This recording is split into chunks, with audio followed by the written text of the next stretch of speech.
Hello everyone, welcome back to my channel. तो दोस्तों राधे राधे, हरे कृष्णा। आप सभी को करवा चौथ की ढेरों शुभकामनाएं। तो दोस्तों आज की इस वीडियो में मैं करवा चौथ की बहुत ही सरल पूजा विधि बताने वाली हूं। तो करवा चौथ पूजन से पहले आप इस प्रकार से 16 श्रृंगार कर लीजिए। मेहंदी आपको पहले दिन ही लगा लेनी है। एक चौकी लगाइए, चौकी के ऊपर लाल पीला वस्त्र आप बिछा सकते हैं या कोई भी शुभ कलर आप बिछा सकते हैं।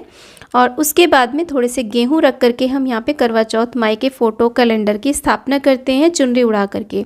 तो जो भी आपके पास हो उनकी आप स्थापना करिए। इस तरीके से देखिए करवा चौथ माई की हमने यहाँ पर स्थापना कर दी है।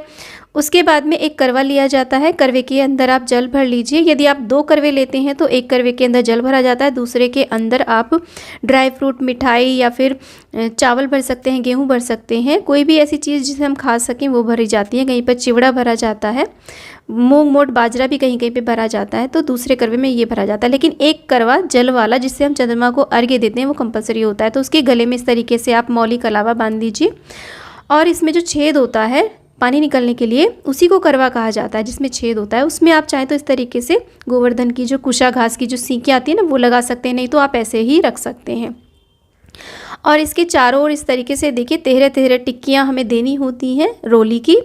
आप यहाँ पे स्वास्तिक भी बना सकते हैं, क्योंकि ये जो करवा ये डेकोरेटिव है, इस पर स्वास्तिक नहीं बना सकते हैं, तो इसलिए आप ज़रूर स्वास्तिक बनाइए अगर सिंपल आपका करवा है तो। उसके बाद में उसके ऊपर आप कुछ ना कुछ अवश्य रखिए। चीनी रख सकते हैं, चावल रख सकते हैं, गेहूँ रख सकते हैं या फिर कोई मिठाई रख सकते हैं, ड्राई फ्रूट रख सकते हैं, फल भी आप इसके ऊपर रख सकते हैं। सराई ढक्कन इसको ढक के ही रखा जाता है। इसके बाद में एक गिलास या एक कटोरी आप गेहूँ लीजिए। पुराने समय में तो ये बहुत सारे लिए जाते थे, जैसे कि 2.25 किलो, 5 किलो या 11 किलो।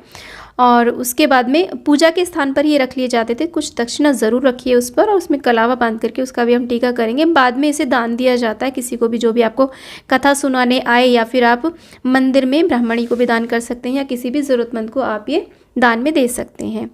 तो देखिए इस तरीके से हमने गेहूँ भी रख लिए हैं। अब थोड़े से गेहूँ यहाँ पर रखने के बाद में हम यहाँ पर एक धूप दीप की भी स्थापना करेंगे।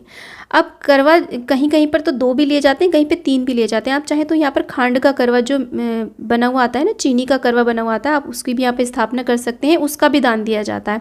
एक करवा चंद्रमा को अर्घ्य देने के लिए ज़रूर होता है। बाकी के जितने भी करवे रखे जाते हैं वो सब दान दिए जाते हैं। मिट्टी का रखिए। आप चाहें तो धातु का करवा भी यहाँ पर ले सकते हैं। मिट्टी का करवा हर साल हमें नया लेना होता है, लेकिन धातु का करवा आप बार बार यूज़ कर सकते हैं। तो इस तरीके से हमने धूप दीप की स्थापना कर दी है। उसके बाद में हम देखिए जल का छींटा दे करके शुद्धिकरण कर लेंगे। अपने ऊपर भी जल का छींटा देंगे और भगवान जी के ऊपर, करवा चौथ मैया के ऊपर भी हम इस तरीके से छींटा देने के बाद में हम हाथ में अक्षत पुष्प ले करके सभी देवी देवताओं का हम आवाहन करेंगे। अपने व्रत पूजन का हम संकल्प लेंगे। अब ये जो पूजन है ये हमें दोपहर के समय करना होता है। आप चाहें तो शाम के समय अगर आपके यहाँ कथा सुनी जाती है तब आप कर सकते हैं। कथा सुनने से पहले हमें ये पूजन करना होता है। तो सभी का आह्वान करने के बाद में हम प्रार्थना करेंगे सभी से।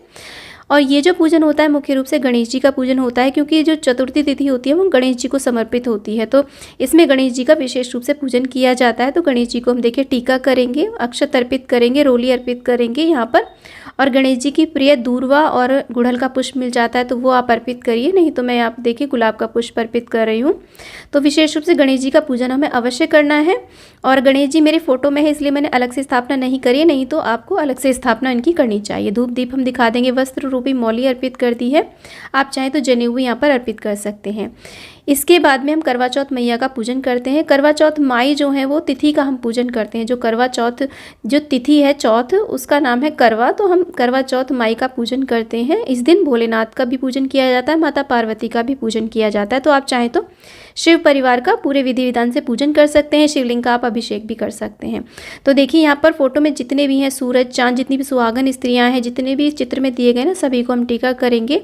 और जो जल का करवा हमने भर के रखा है उसका भी टीका करेंगे। सभी का हम इस प्रकार से टीका करने के बाद में यहाँ पर हम पुष्प अर्पित कर देते हैं, जो भी आपके पास पुष्प उपलब्ध हों।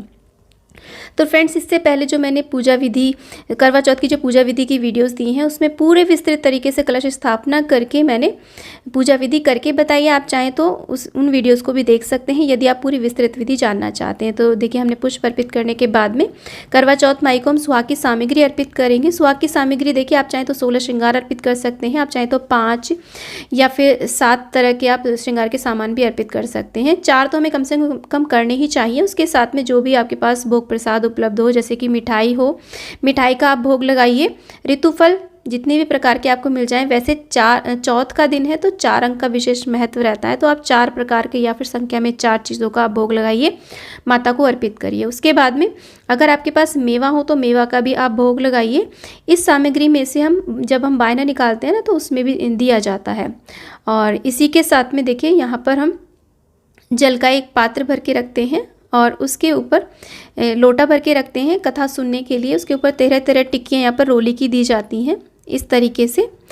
और कथा किसी के यहाँ पे दोपहर में सुनी जाती है, किसी के यहाँ पर शाम में सुनी जाती है। तो दोपहर में सुनी जाती है तो इसे सूर्य को अर्घ्य दे दिया जाता है, और शाम को सुनते हैं तो चंद्रमा को अर्घ्य दे दिया जाता है इसका। और उसके बाद में हाथ में 13 दाने आप गेहूं के ले लीजिए या फिर चावल के ले लीजिए, और कुछ दूर्वा अवश्य रूप से इस पर रख लीजिए। तो उसके बाद में करवा चौथ माई की कथा सुनी जाती है। कथा सुनते समय जो गेहूं के दाने आपने लिए हैं उन्हें आप अपने पल्लू में बांध लीजिए। रात को जब चंद्रमा को अर्घ्य देंगे तो उन्हीं से अर्घ्य दिया जाता है। थोड़े से दाने इस जल के लोटे में भी आप डाल लीजिए।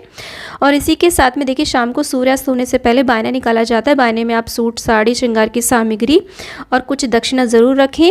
और उसी के साथ में जो भी आपने भोजन बनाया हो वो आप ज़रूर रखिए उसमें से। और यहाँ पर जो भी हमने फल, मेवा, मिठाई लगाई है भोग में वो आप यहाँ पर रख करके बायना दिया जाता है। बायना सासू माँ को दे सकते हैं। सासू माँ नहीं है तो आप ननद को या जेठानी को या ससुराल पक्ष में कोई भी सुहागन महिला हो, आपसे बड़ी हो, जिसके आप पैर छूते हो, आप उन्हें दे सकते हैं। ब्राह्मणी को दे सकते हैं या फिर कोई भी गरीब आपको सुहागिन स्त्री मिल जाती है आप उसको भी दान में दे सकते हैं। इसके बाद में चंद्रमा को अर्घ्य दिया जाता है, पति का पूजन किया जाता है, उसके बाद में ही व्रत का पारण किया जाता है। तो दोस्तों उम्मीद करती हूँ कि करवा चौथ पूजन की ये वीडियो आपको बहुत अच्छी लगी होगी। वीडियो थोड़ी भी यूजफुल लगी है तो वीडियो को लाइक शेयर, चैनल को जरूर सब्सक्राइब करें, वीडियो को ज़्यादा ज़्यादा शेयर करें। माता करवा चौथ की कृपा आप पर और हम पर सदा सर्वदा बनी रहे, इसी आशा के साथ दोस्तों विदा लेती हूँ। जय करवा चौथ मैया की।